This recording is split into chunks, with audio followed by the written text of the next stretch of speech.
महाराष्ट्र में भक्त हुए श्री त्रिलोचन जी, परम संत सेवी, श्री पंडरीनाथ भगवान के चरणों में ही रहते थे।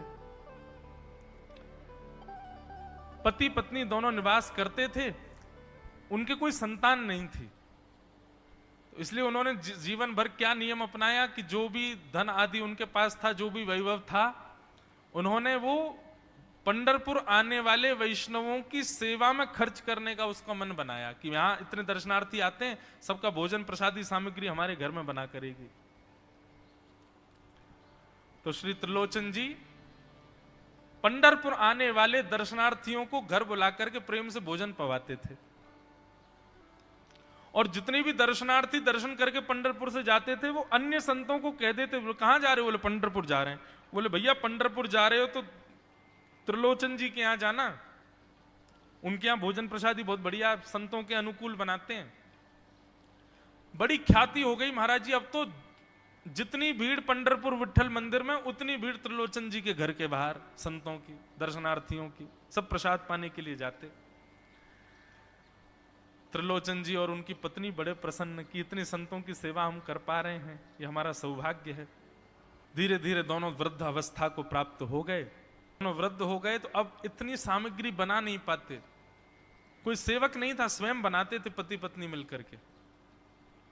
अब तो ऐसा हो जाता, कभी कभी दाल लग जाती, जल जाती, रोटियां सेकते तो रोटियां जल जाती। वृद्ध अवस्था, थक भी गए थे बहुत ज्यादा, तो प्रसाद पवाते तो थे, संत जन बेचारे प्रेम से स्वीकार तो करते, पर अब स्वाद नहीं होता था, तो बेचारे जैसा था उसको पाते, थोड़ा बहुत पा करके चले जाते। धीरे धीरे संतों का आगमन अब कम होने लगा।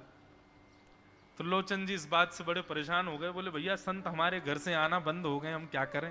तो श्री त्रिलोचन जी महाराज ने बाहर एक बड़ा सा कुछ होर्डिंग जैसा लगा दिया, उस पर लिख दिया कि अंदर कोई संत सेवा आदि के लिए एक सेवक की आवश्यकता है, अगर किसी के अंदर सेवा भाव हो तो वो आकर के भीतर संपर्क करे। सेवा, ब्रजवासी सेवा, गौ सेवा, इन सब सेवाओं के प्रकल्प में यदि आप सेवक की कामना करोगे तो कहीं ना कहीं किसी ना किसी रूप में ठाकुर जी आएंगे सेवा के लिए। त्रिलोचन जी ने बाहर लिख दिया कि भाई संत सेवा के लिए सेवक की आवश्यकता है, यदि कोई सेवा भावी सेवा करना चाहता है तो भीतर आके संपर्क करे। अब ये बोर्ड पढ़ लिया हमारे श्री पंडरीनाथ भगवान ने, और श्री विठल भगवान एक छोटे से बालक का रूप धारण करके त्रिलोचन जी के यहाँ पहुंच गए। त्रिलोचन जी के यहाँ पहुंचे, त्रिलोचन जी बैठे थे। बोले साहब जी, आपने बाहर लिख रखा है संत सेवा के लिए यदि कोई इच्छुक हो तो भीतर आके संपर्क करे, मुझे सेवा करनी है। त्रिलोचन जी और उनकी पत्नी देखें, बोले कितना छोटा सा बालक है, कितना प्यारा है, ये तुम्हारे माता पिता नहीं है?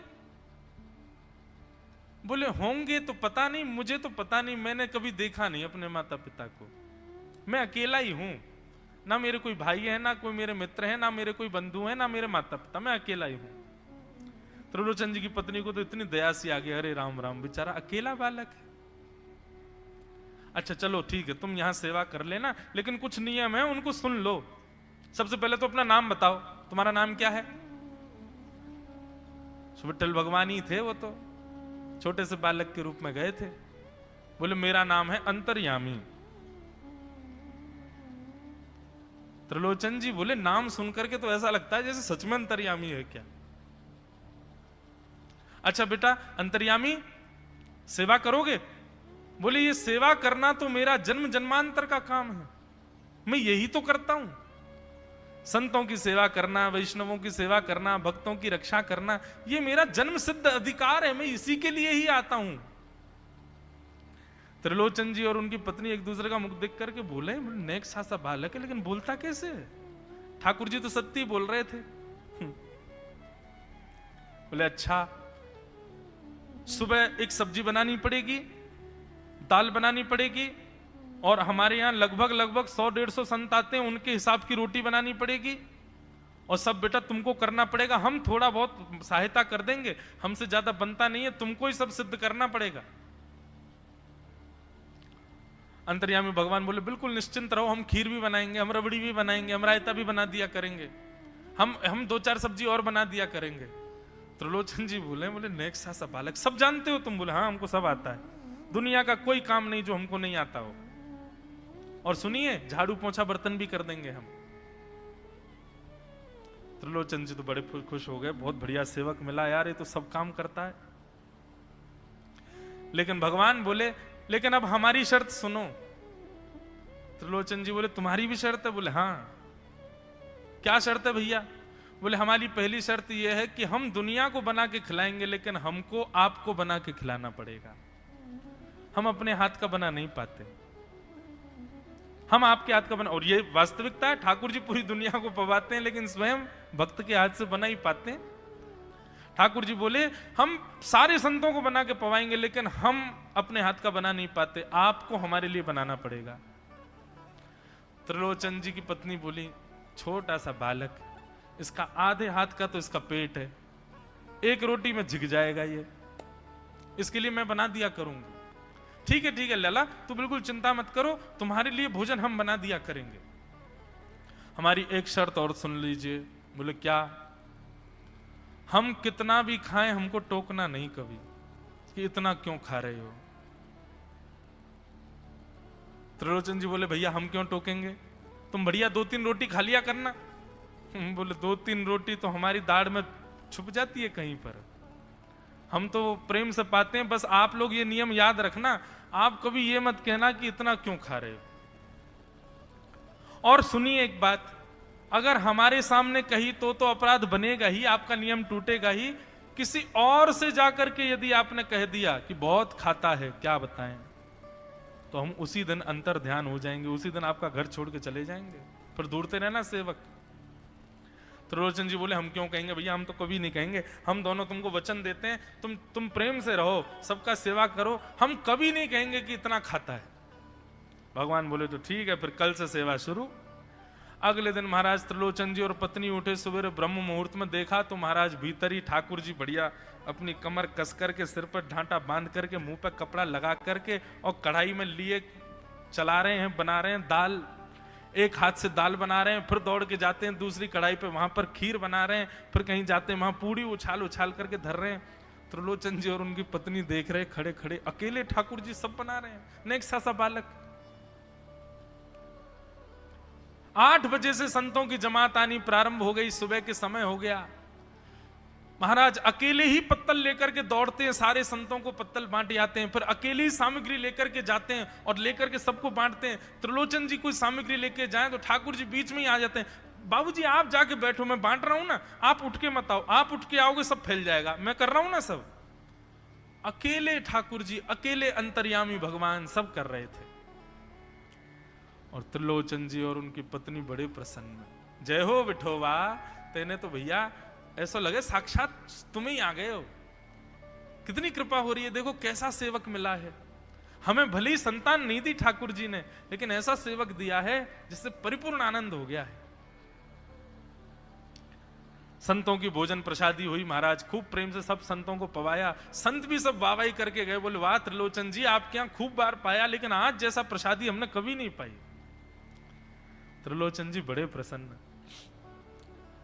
सब संत चले गए, भगवान तुरंत पोंछा लिया है, पूरे फर्श को मार्जन कर दिया, सब बिल्कुल सारी दरी वरी समेट करके रख दी, सब पत्तल आदि सबको व्यवस्थित कराए, सारे बर्तन मांज करके धर दिए, सब बिल्कुल व्यवस्थित करके, और आकर के ठाकुर जी सामने बैठ गए। मैया अब सेवा हमारी तो पूर्ण हो गई, अब हमारी पेट पूजा करो, अब आप लगो रसोई में, हमारे लिए बनाओ। वो तो इतने भाव में आ गए, अरे मेरे लाला मैं अभी बना के लाती हूं। सुंदर सुंदर सब्जी बनाई, सुंदर रोटी बनाई, सुंदर खीर बनाई, थोड़ी थोड़ी एक एक दोना, 2-2 दोना मान लो सब्जी बनाई, 2-2 दोना खीर बना दी, 10-5 पूड़ी बना दी, ठाकुर जी की बढ़िया थाली लगाई, थाली लगा करके सामने धर दी। अंतर्यामी भगवान बैठ गए, प्रेम से पाने लगे, पाते जाए महाराज, वो तो खाते जाए, खीर उठा करके पी जाए, सब्जी उठा के पी जाए, और लाओ मैया भूख लगी है जल्दी लाओ। 10 की 10 पूड़ी एक बार में चट और लेकर के आई, बेचारी देती गई, 10 की पूड़ी और धरवा ली, फिर उनको भी पा गए। अब मैया ने इतनी सामग्री बनाई थी, बोले मैया भूख लगी है, जल्दी जाओ आटा मारो, फिर से सेको, बढ़िया लेके आओ सामग्री, आपसे हमने कही थी कि आपको हमको पवाना पड़ेगा। नहीं नहीं नहीं बेटा तू बिल्कुल बैठो रहे। अरे भैया मुझे तो लगी नेक्स्ट सो पेटया कोई तो कुआ है पूरा, कितना डाल दो भरे कोई ना।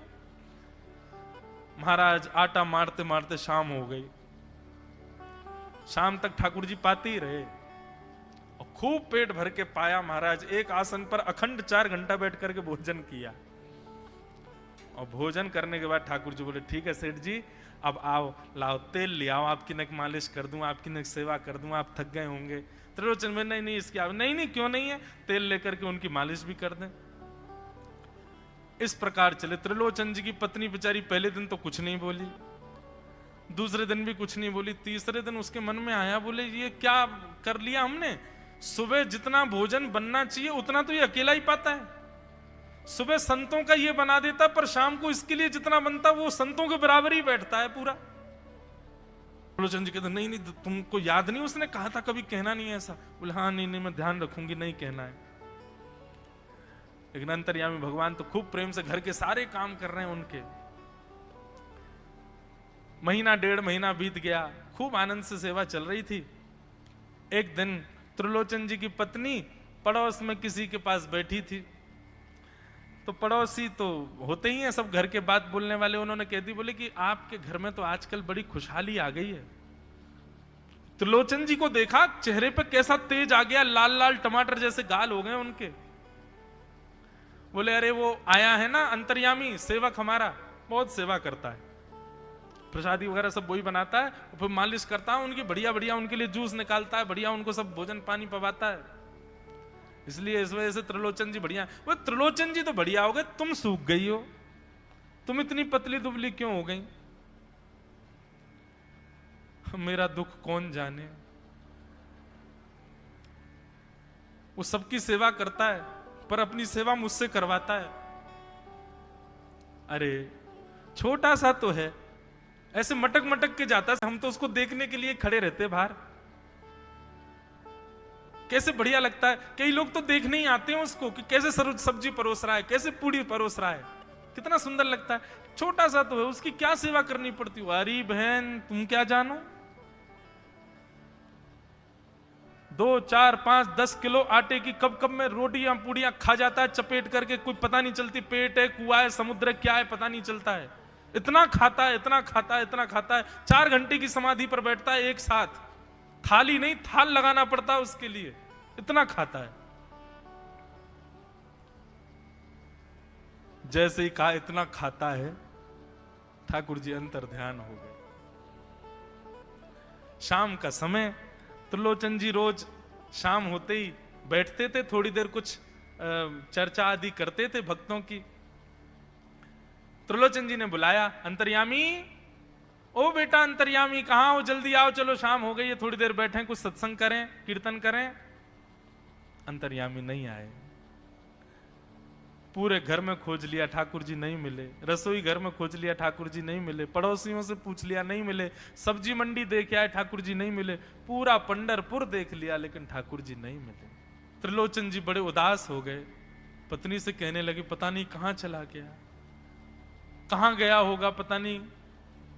देवी तुमने उससे ये तो नहीं कह दिया था कि इतना क्यों खाती। बोले नहीं नहीं मैं तो कान पकड़ती हूं, मैं कभी नहीं कहती उससे।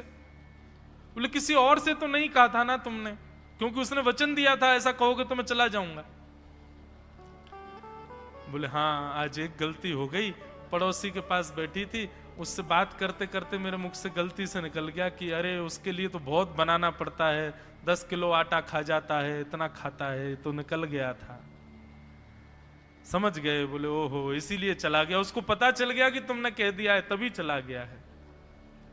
त्रिलोचन जी और उनकी पत्नी दोनों श्री पंडरीनाथ भगवान मंदिर के देहली पर जाकर के बैठ गए।